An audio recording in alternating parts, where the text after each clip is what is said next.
आजादी के आदर्शों को समझे और बयां करे। एक बहुत बड़े महापुरुष के जन्म दिवस को मनाने के लिए इकट्ठे हुए हैं, जिन्होंने हमारे देश का संविधान लिखा, जिन्होंने मानवता के लिए काम किया। सबसे पहले मैं डॉक्टर थोराट और डॉक्टर राजशेखर को बधाई देता हूं, एक बार जोरदार तालियों से। उन्होंने जो अपने जीवन में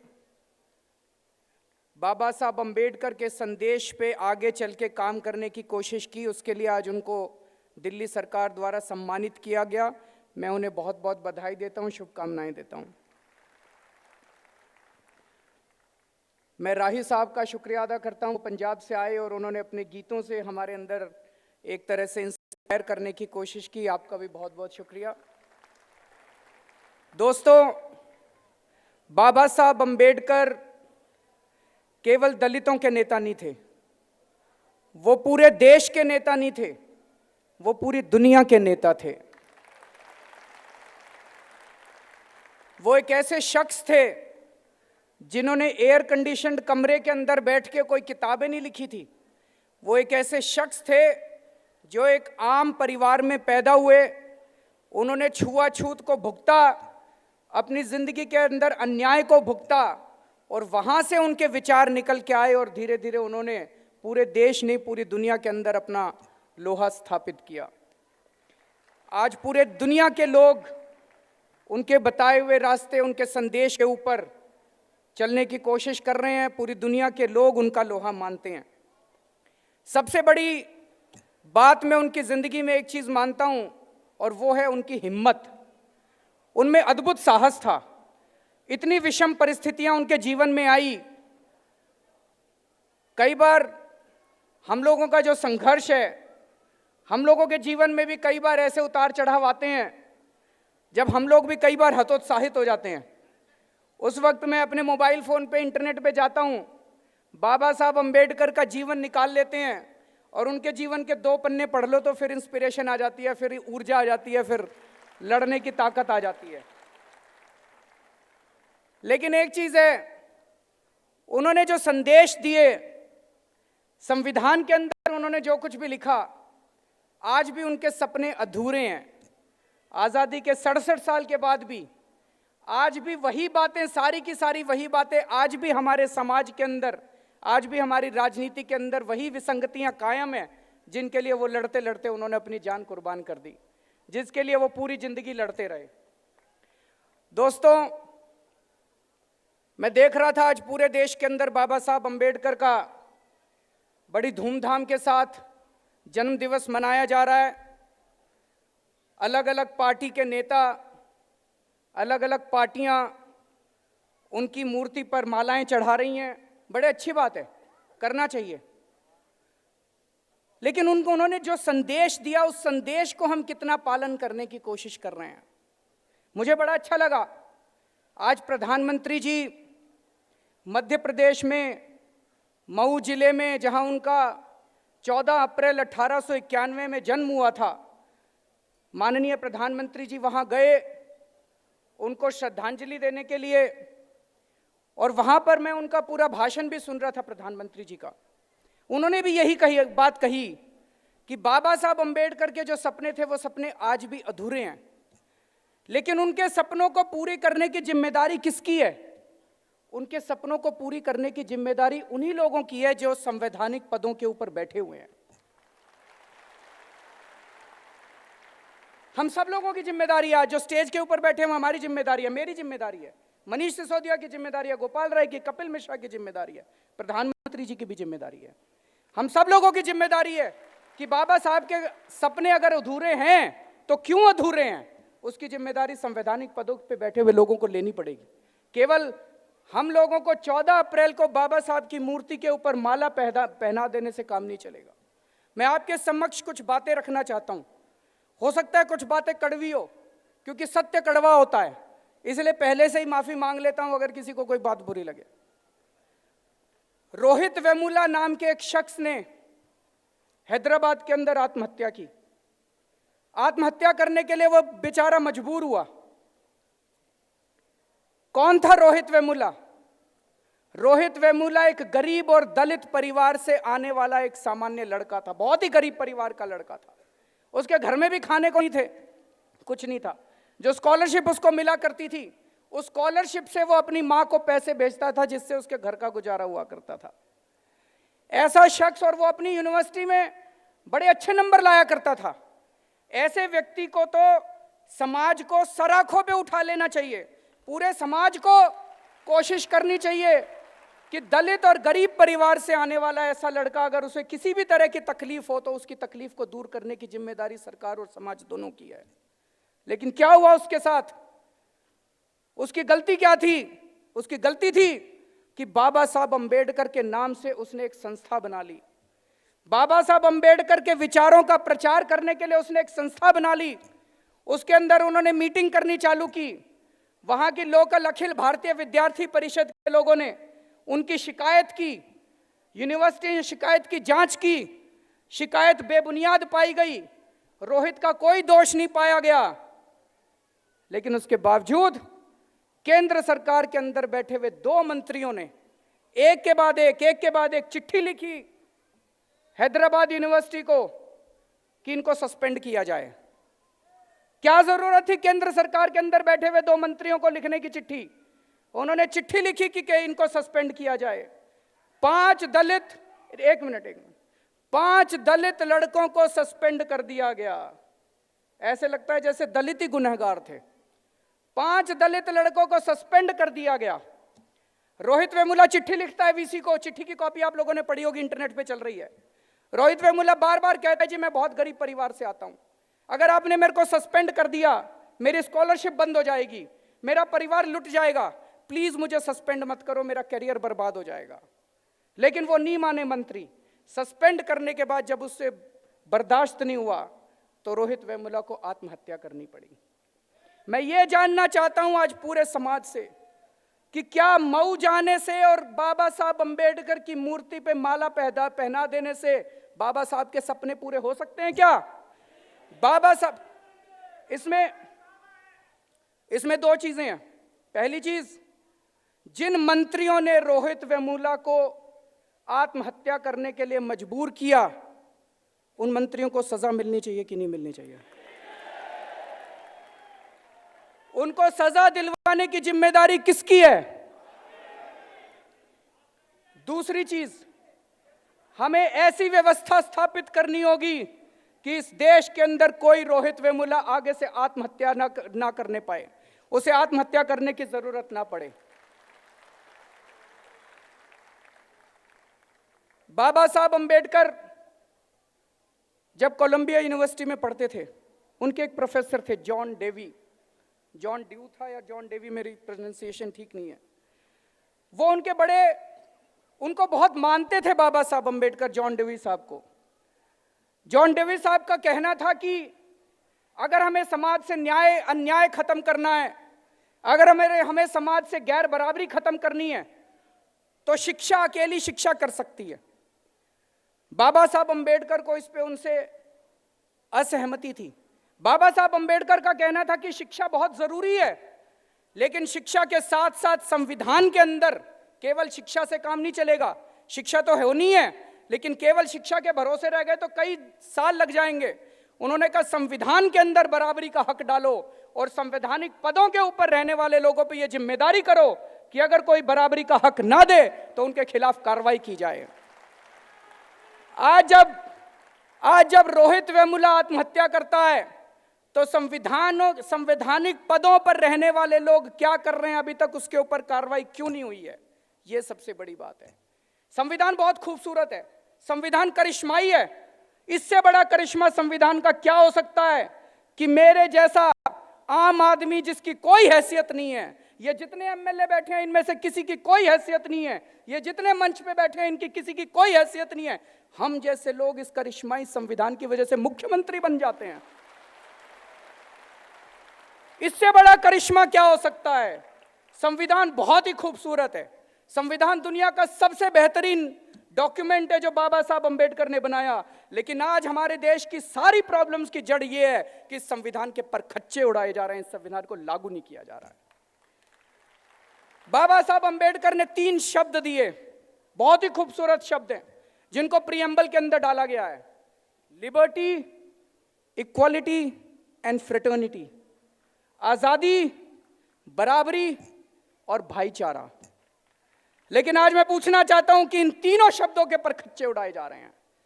क्या एक आम आदमी इस देश के अंदर बोलने की भी आजादी रखता है? वो तय करते हैं क्या बोलोगे क्या नहीं बोलोगे। वो कहते हैं कश्मीर में है तो भारत माता की जय नहीं बोलोगे, कश्मीर के बाहर हो तो बोलोगे। अगर कश्मीर में भारत माता की जय बोल दी तो मारेंगे तुमको, और कश्मीर के बाहर तुमने भारत माता की जय बोल दी तो पीटेंगे तुमको, गला काट देंगे तुम्हारा। आज क्या इस देश के अंदर बोलने की आजादी है? नहीं है। आज क्या इस देश के अंदर बराबरी की आजादी है? नहीं है। आज क्या इस देश के अंदर भाईचारा है? क्या बाबा साहब अंबेडकर ये कहते थे कि ये बोले तो इसको मारो, ये ना बोले तो उसको मारो? वो भाईचारे की बात करते थे। उन्होंने संघर्ष किया, उन्होंने किसी ऊंची जाति वाले लोग अगर अन्याय करते थे उनके खिलाफ भी संघर्ष किया, लेकिन उन्होंने नफरत नहीं की, उन्होंने कभी नफरत नहीं फैलाई, उन्होंने हिंसा नहीं की, उन्होंने कभी ये नहीं किया कि इससे इसको लड़ाओ, इससे इसको लड़ाओ। आज क्या देश के अंदर जो लोग आज माला पहना रहे हैं बाबा साहब अंबेडकर को, क्या वो देश के अंदर भाईचारा फैला रहे हैं या नहीं फैला रहे हैं? वो कह रहे हैं ये देशभक्त है, ये देशद्रोही है, ये कश्मीरी है, ये नॉन कश्मीरी है, ये जेएनयू वाला है, ये नॉन जेएनयू वाला है। अभी तक इस देश के अंदर हम देखते थे धर्म के नाम पे तो उन्होंने लड़ाया, हिंदुओं को मुसलमान से लड़ाया, हिंदुओं को क्रिश्चियन से लड़ाया, इस जात के लोगों को उस जात से लड़ाया। ये पहली बार हो रहा है जब ये हिंदुओं को हिंदुओं से लड़ा रहे हैं। ये हिंदू भारत माता की जय बोलता है, ये हिंदू भारत माता की जय नहीं बोलता, इसको मारो, इसको पकड़ो। लोग खुलेआम टीवी पे आके कह रहे हैं इसका गला काट देंगे, इसको पाकिस्तान भेज देंगे। ये बाबा साहब अंबेडकर का संविधान कहता है? नहीं कहता है। ये बाबा साहब अंबेडकर के सपनों का भारत नहीं है। ऐसे 14 अप्रैल को बाबा साहब अंबेडकर की मूर्ति के ऊपर माला पहनाने का ढोंग मत कीजिए। ऐसे लोग, बाबा साहब अंबेडकर आप सब लोग जानते हैं उन्होंने महिलाओं के लिए कितना काम किया।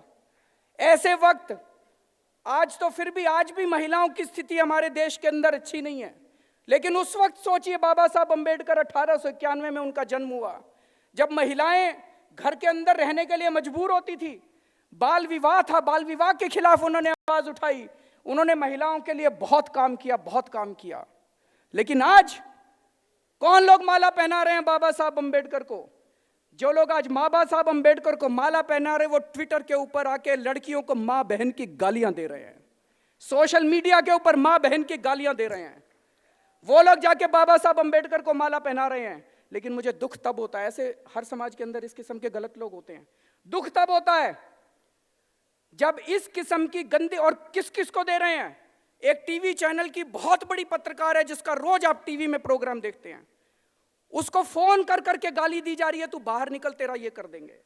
उसको ट्विटर के ऊपर गालियां दी जा रही है। एक दिन मिली मेरे को 3-4 दिन पहले, और वो बड़ी नर्वस हो रही थी कि मैं अब सुरक्षित हूं कि नहीं हूं। इतने बड़े बड़े पत्रकारों को गालियां दी जा रही है। लेकिन दुख ये होता है कि जो लोग गालियां दे रहे हैं उनको सोशल मीडिया के ऊपर हमारे प्रधानमंत्री जी फॉलो करते हैं, ट्विटर के ऊपर। ऐसा क्यों हो रहा है? इनको कहां से इतनी, उनको कहां से ये एनकरेजमेंट मिल रहा है, कहां से ये साहस मिल रहा है कि वो इतने बड़े बड़े पत्रकारों को गाली दे सकें? साहस मिल रहा है क्योंकि प्रधानमंत्री जी उनको फॉलो कर रहे हैं। उनको प्रधानमंत्री आवास पे बुला के उनके साथ फोटो खींची जाती है, वो फोटो ट्विटर के ऊपर है। ऐसे लोग गालियां देते हैं। मुझे लगता है आज अगर बाबा साहब अंबेडकर जिंदा होते, वो हाथ जोड़ के कहते मेरी तस्वीर पे माला मत पहनाओ, महिलाओं की इज्जत करना सीखो।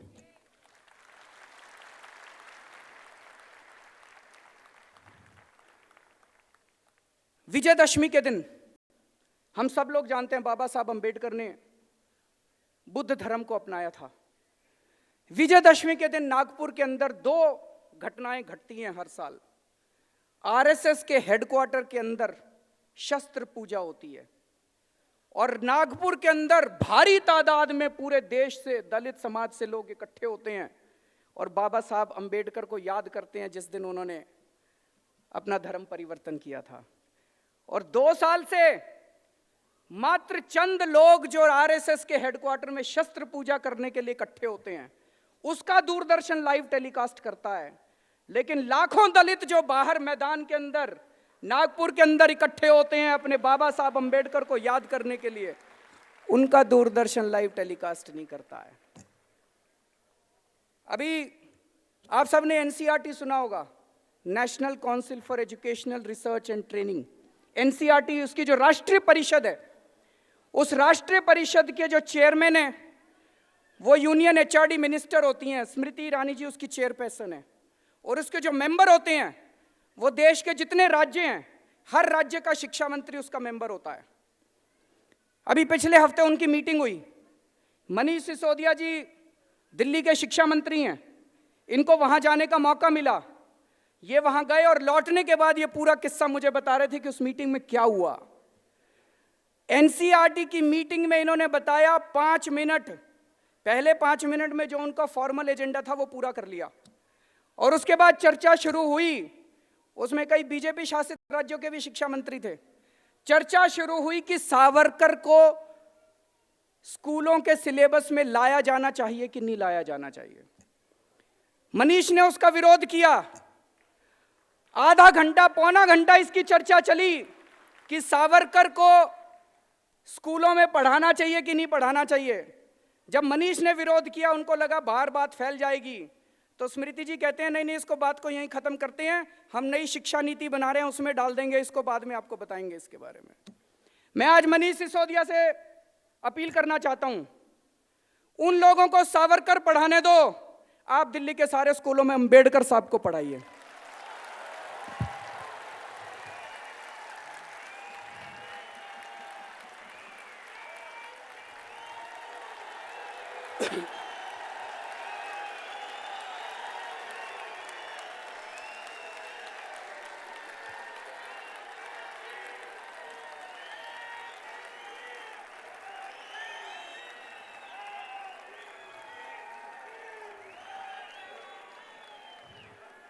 बाबा साहब के जीवन, बाबा साहब के जीवन और बाबा साहब के विचार, बाबा साहब के संदेश, इनको विस्तार से आप दिल्ली के सारे स्कूलों में इसका सिलेबस तैयार किए और सारे स्कूलों के अंदर इसको पढ़ाने का इंतजाम कीजिए।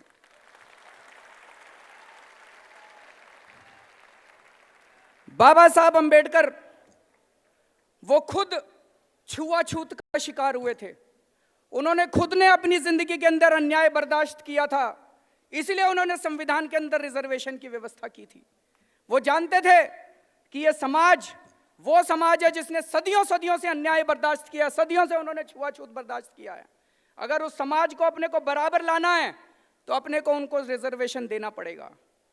आज मौजूदा सरकार, आरएसएस के प्रमुख कहते हैं रिजर्वेशन के ऊपर पुनर्चर्चा होनी चाहिए। प्रधानमंत्री जी कहते हैं हम रिजर्वेशन के पक्ष में हैं। किसको बेवकूफ बना रहे हैं? चित भी मेरी पट भी मेरी। चुनाव हार जाएं तो कहते हैं दलितों के वोट चाहिए, चुनाव हार जाएं तो कहते हैं रिजर्वेशन होना चाहिए, चुनाव जीतने के चांस हो तो कहते हैं रिजर्वेशन खत्म कर दो। सारा देश देख रहा है इसको। मैं एक ही चीज कहना चाहता हूं जी, मोदी जी देश नहीं है, आरएसएस संसद नहीं है और मनुस्मृति संविधान नहीं है।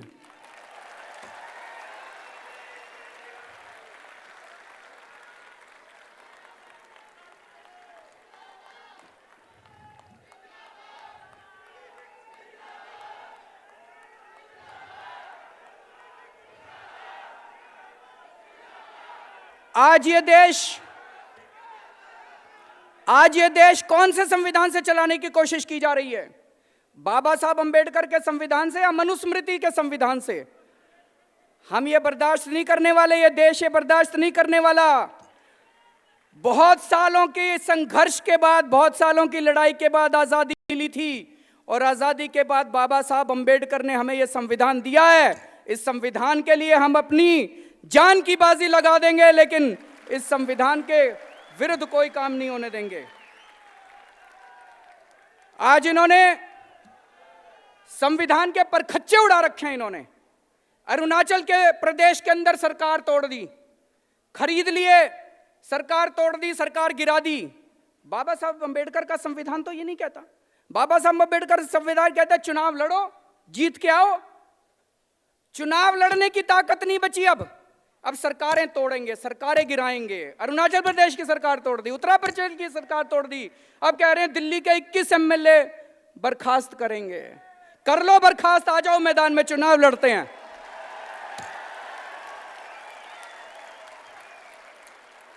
हिम्मत है तो आ जाओ मैदान में, चुनाव लड़ते हैं। हम बाबा साहब अंबेडकर के संविधान के हिसाब से चुनाव लड़ेंगे। तुम ये बैकडोर एंट्री करना बंद करो, ये देश की जनता परमानेंटली तुम्हें डिसमिस कर देगी। दिल्ली के अंदर चुनी हुई सरकार है,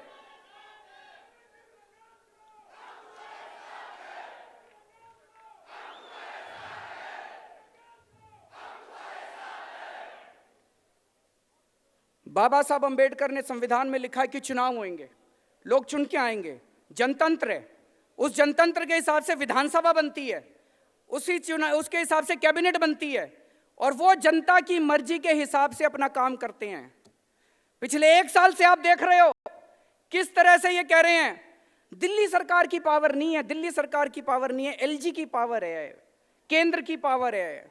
बाबा साहब अंबेडकर ने तो ये नहीं लिखा संविधान के अंदर, उन्होंने तो लिखा है जनतंत्र होगा। ये कहते नहीं, जनतंत्र नहीं होगा, कैबिनेट की कोई पावर नहीं है। हाँ, बाबा साहब अंबेडकर किसानों के लिए कितना लड़े। हमारी दिल्ली में सरकार बनी, किसानों को जमीनों का मुआवजा पहले मिलता था 53 लाख रुपए प्रति एकड़। 53 लाख रुपए में भाई साहब दिल्ली में कहीं जमीन नहीं मिलती। सारे किसान दुखी थे, कहते थे और औने पौने दाम में सरकार हमारी जमीन लेके बिल्डरों को दे देती है। हमारी सरकार ने आने के बाद किसानों का 53 लाख रुपए से 3 करोड़ कर दिया मुआवजा, 6 गुना कर दिया। किसानों को भी यकीन नहीं हुआ, किसानों को भी यकीन नहीं हुआ कि ऐसा हो सकता है। अगले दिन किसान आए, हमने आदेश पारित किया कि 53 लाख रुपए से 3 करोड़ मुआवजा किया जाता है। किसान आए, बड़ी बधाई देने लगे, और अगले दिन उन्होंने हमारा आदेश खारिज, एलजी साहब ने पारित किया, मैं मुख्यमंत्री के आदेश को खारिज करता हूं। यह तो नहीं लिखा बाबा साहब अंबेडकर के संविधान के अंदर। संविधान यह नहीं कहता कि चुनी हुई सरकार जो काम करेगी उसके अंदर ये अड़चन अड़ाएंगे। हमने आपको सबको बताया मिड डे मील के अंदर कितना घोटाला है। उस घोटाले को दूर करने के लिए मनीष सिसोदिया ने फाइल भेजी, उस फाइल को उन्होंने डिसमिस कर दिया, कहते हैं मिड डे मील को ठीक नहीं करने देंगे। ये प्राइवेट स्कूल कितनी धोखाधड़ी कर रहे हैं, उसके ऊपर हम लगे हुए हैं इन प्राइवेट स्कूलों को ठीक करने के लिए।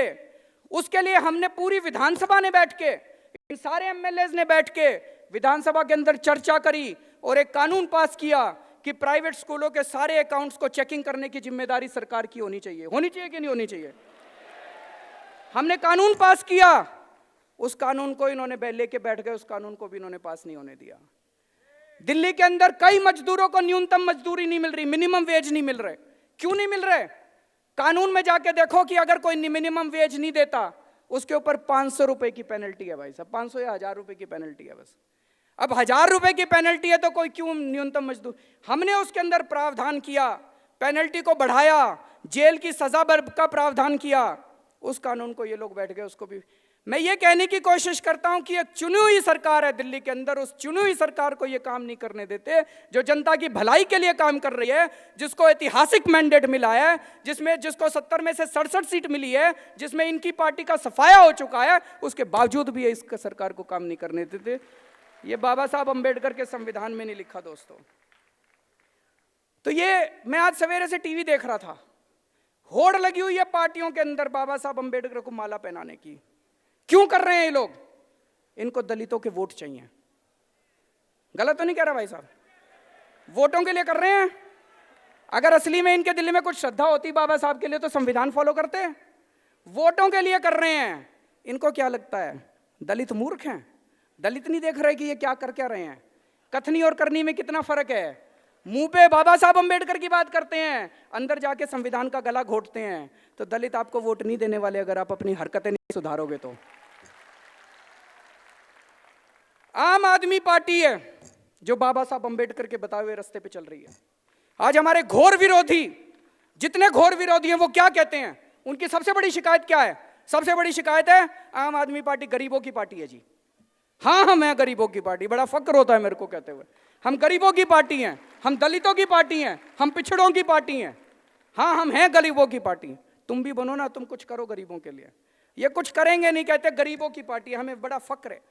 और सबसे बड़ी, हमारे में 100 कमियां हो सकती है, मैं मानता हूं 100 कमियां हमारे अंदर हो सकती है, लेकिन नीयत साफ है, कोशिश कर रहे हैं। बाबा साहब अंबेडकर बहुत महान आत्मा थे, हम उनके जितना तो नहीं बन सकते, लेकिन उनके बताए हुए रास्ते पे चलने की कोशिश तो कर सकते हैं, उस दिशा के अंदर तो जा सकते हैं। वो तो कर ही रहे हैं कम से कम हम लोग। और उसका सबसे बड़ा प्रमाण ये है, बाबा साहब अंबेडकर ने सबसे ज्यादा जोर शिक्षा के ऊपर दिया था। जितना काम आज शिक्षा के ऊपर, वो भी गरीबों की शिक्षा पे, सरकारी स्कूलों को जितना दिल्ली सरकार ठीक करने की कोशिश कर रहे हैं, मुझे नहीं लगता आज तक भारत के इतिहास में किसी भी पार्टी की सरकार ने इतना शिक्षा के ऊपर जोर दिया था। मैं पूरी विनम्रता के साथ आज बाबा साहब अंबेडकर के जन्म दिवस पर प्रधानमंत्री जी से 3-4 बातों की अपील करना चाहता हूं। और मुझे लगता है पूरे देश की श्रद्धांजलि होगी अगर प्रधानमंत्री जी इन बातों को मान लें तो। पहली चीज, जो ट्विटर के ऊपर, सोशल मीडिया के ऊपर लड़कियों को, लोगों को मां बहन की गंदी गंदी गालियां देते हैं, प्रधानमंत्री जी उनको अनफॉलो कर दें, उनको छोड़ दें, ट्विटर के ऊपर फॉलो करना बंद कर दें। दूसरा, रोहित वेमुला के लिए जो दोनों मंत्री जिम्मेदार हैं, उन दोनों मंत्रियों को अपने मंत्रिमंडल से बर्खास्त किया जाए और उसको, रोहित वेमुला को न्याय दिलवाया जाए। तीसरा, सरकारों को तोड़ना बंद कीजिए, चुनाव लड़िए, जीत के आइए और ईमानदारी से 5 साल सरकार चलाइए। ये सरकार तोड़ तोड़ के बैकडोर से एंट्री करना ठीक नहीं है। चौथा, दिल्ली सरकार को काम करने दीजिए। दिल्ली की जनता बड़ी खुश है दिल्ली सरकार से।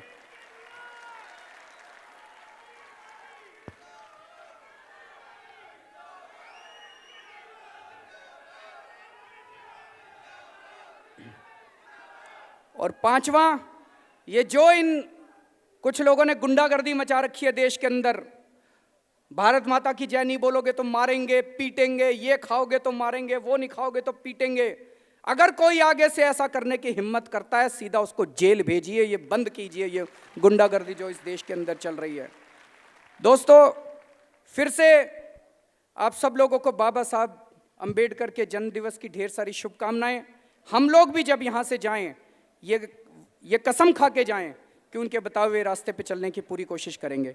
जय भीम।